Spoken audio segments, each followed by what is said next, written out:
Well, they've done it again. Spoon has made another great album for us. This one's called Lucifer on the Sofa. And I'm so excited today to have Britt Daniel of Spoon here with me. Hi, Britt. Thanks for joining me. Hey Liz, what's up?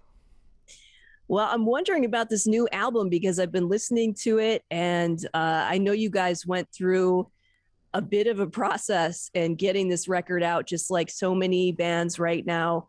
It sounds like you were kind of getting ready to release something in 2020. And then, of course, we all know what happened. So I'm wondering if Yeah. you can tell me just a little bit about what you guys went through to put this record out.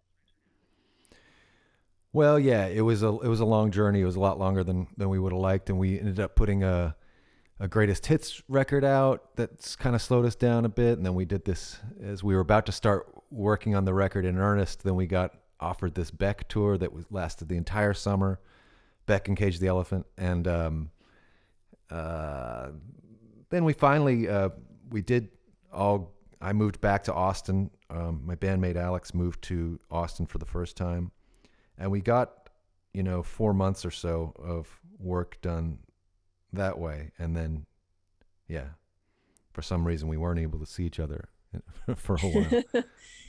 Do you feel like that was, I mean, did it turn out to just be like a huge frustration for you guys? Or do you feel like having a little bit more time to work on the release was Both, good in a yeah. way? It was good for it, but I was super frustrated in the moment. But I ended up writing, as you say, we thought we were close to done, like say March 11th.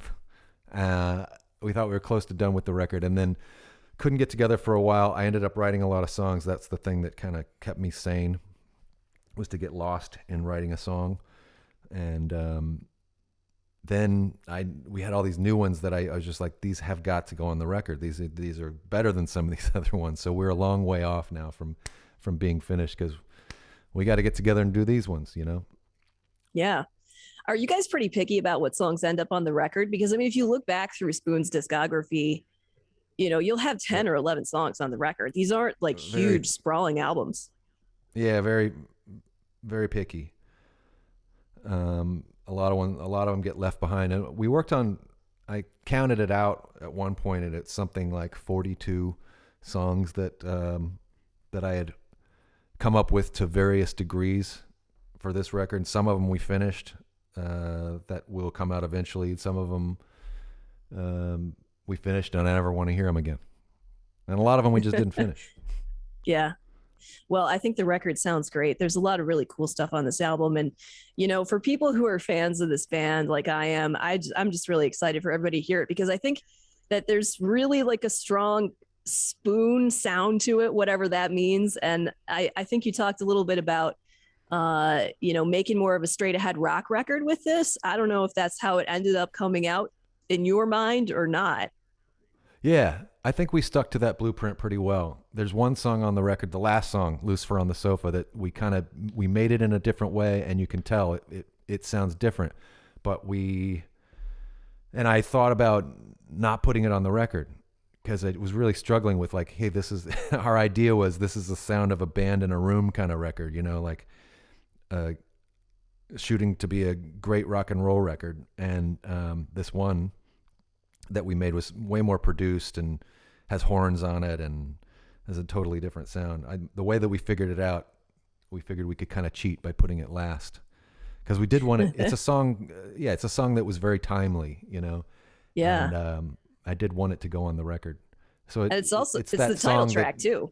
yeah, it's the title track. Yeah, we could. I guess you could put this. You could have that title without using the song, but yeah, we just wanted it on there, and so it ends up being the song that where the colors change and things kind of soar off into the outer space with this song. It just changes a change of scenery. Right. Well, speaking of a change of scenery, the song we're playing on WYEP right now is called Wild.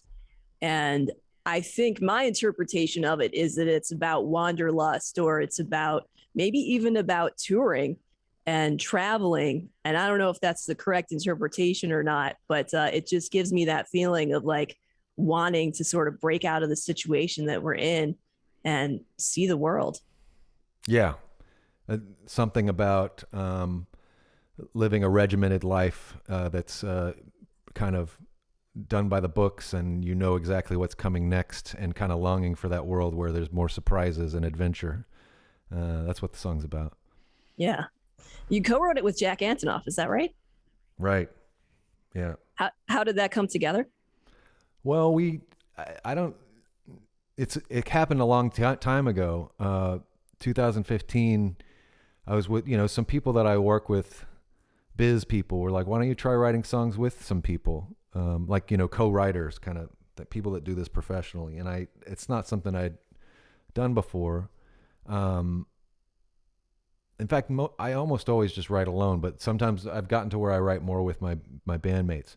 But most of the times that I tried that, it just nothing came from it. But this one guy, Jack Antonoff, came over to my house one afternoon, and he stayed for the afternoon, and we wrote the chords to this song, the basic map of the song and the beat, and it was great. I loved it. I was like, this guy knows what he's doing. but yeah, but I didn't come up with any words for it, and so for years I would come back to that song, try to write some words for it, come back again the next year. I just never pulled it together until the pandemic. I sat down. I was like, I'm really going to make this happen. I changed the key, I changed the tempo, and suddenly the words started coming. And that's what you hear on the record. Yeah, that's a cool song that really kind of echoes in my head after I've heard it. Thanks. Thank you. I was thinking about what you said about writing alone. And I've read that in the past, one of your songwriting tactics is to go to a city where you don't know anybody and basically be isolated and sort of forced into, focusing on creativity. But this time you were in Austin. So, which I assume, so many people in Austin, that's your home city. So did that play into the songs that came out of this, or did you sort of already have these ideas and they just developed, over the course of the last couple of years? Well, yeah, it was a situation where we wanted to make a break from how we had made the records before. A few records back, I made a lot of that record by myself in Portland because I had equipment for the first time and I could do it. And I figured out that I could do it, but it's maybe not as much fun. And the next couple records we made with Dave Fridman. And when you work with Dave Fridman, you go to him, and he has this studio that's out in the woods, about 20 miles away from civilization, 20 miles from a small town, and it can be, it's a very, you're just with yourself, whoever's out there, the band, and you're staying out there and sleeping in these little bunk beds. And we just said, this time let's make a record where we do the opposite of that. Let's go to Austin. Let's record at Jim's studio where we can take as much time as we want, and let's specifically go out and enjoy the vibrancy of the city and let that kind of take its hold on what the songs are. It all seemed to make sense in terms of like the idea of a rock and roll record and being social, and the ability to go out and see a show at Hotel Vegas and then come home with that energy and write your own song or do some recording, So it worked great for about 4 months. And then what happened? And then pandemic. Yeah, something. Yeah. Something happened. Something big happens. Is there a track on this album? I mean, there's so much good stuff here. I really like The Devil and Mr. Jones. I think the sound of that is so cool and kind of soulful. Is there anything on the album now that it's complete and it's out here in the world that you really feel like this is my favorite? I can't wait to play this live. There's a lot of them. I'm so happy with all the record. I think there's maybe one or two that I feel like I'd do it over again if I could, but mostly I love it. And let's say The Devil and Mr. Jones. Like that's a song that I thought that might be a single. Yeah, I thought that too. I kept asking. I kept pushing that one. I even did it's a kind of a long song, so I did my own radio edit and submitted that to the folks. But Yeah, for some reason that one wasn't picked, but I do really like that one a lot. So let's go with that.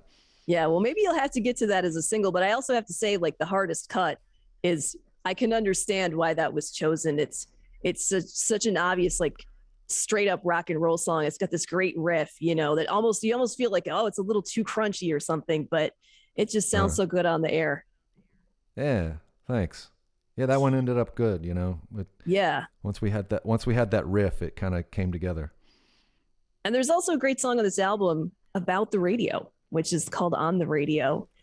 And, you know, I was wondering, listening to it, is that a nostalgic song? Like, I grew up with this, and so this is part of my life? Or is it like a song about the present, listening to the radio?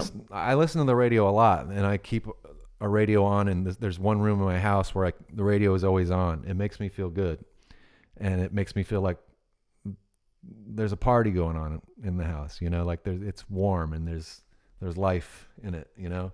And that's not too different from how I felt about the radio growing up when I was a really little kid, and I had this clock radio that would wake me up in the morning, and then I would listen to it all day long. And it was the thing that made me realize, even when I couldn't leave the house or couldn't leave my room or felt lonely or was bored, it gave me the sense that there's a world that's still happening out there, you know. I have evidence. It's coming through the radio. Yeah. And even more than that, I felt like the DJs were talking to me, you know, and that's what the songs, there's a lyric in there. They're talking to me all night on the radio. That's what it's about. Well, I love that you say that, because I think that's still what is magical about listening to the radio. And especially, I mean, we've heard from listeners over the last couple of years that this was sort of like a touch point for them to kind of feel a little bit normal and connected, you know? And it's a shared experience, right? It's different from streaming. It's, you know, the guy next door could be listening too, or definitely people across town are listening, you know, and they're hearing the same thing, and it's a community. Yeah, it really is. I'm glad you said that. You know, kind of on the same note, you know, a lot of things have happened to radio over the years. I think some people sort of think, oh, it's so old fashioned and who cares about that? And I feel like sometimes people say the same thing about rock and roll. You know, it's like, oh, well, that's old. That's been done. We're moving on from that. And here you guys are with this great rock record. So I want to know what you think the state of rock and roll is in 2022. What did Huey Lewis say? The heart of rock and roll is still beating. I don't know. I think it's a natural thing that now that it exists in the world, it's never going to go away. And I hear about and I see young kids much, you know, about the same age that I was when I started playing music, that they want to play music together. They want to bash it out on drums and guitar and bass and keyboards or whatever in a PA in a living room or in a basement. It just feels good, and there's nothing that feels good in the same way. So I think there's no end to it. Well, I thank you for making this record. I'm excited for people to hear it. It's called Lucifer on the Sofa. It's the 10th album from Spoon. Before I let you go, I do have to ask you, are we going to get to see you guys in Pittsburgh? I know you got dates planned already. I know things are kind of up in the air, but I'm hoping you guys get here. It's going to happen. Yeah. Great. It will happen. Well, you'll have to come out and say hi to us at WYEP. Okay. I'm down. Britt Daniel, thank you so much for talking with me about this new Spoon album, Lucifer on the Sofa, here on WYEP. It was good to talk to you, Liz.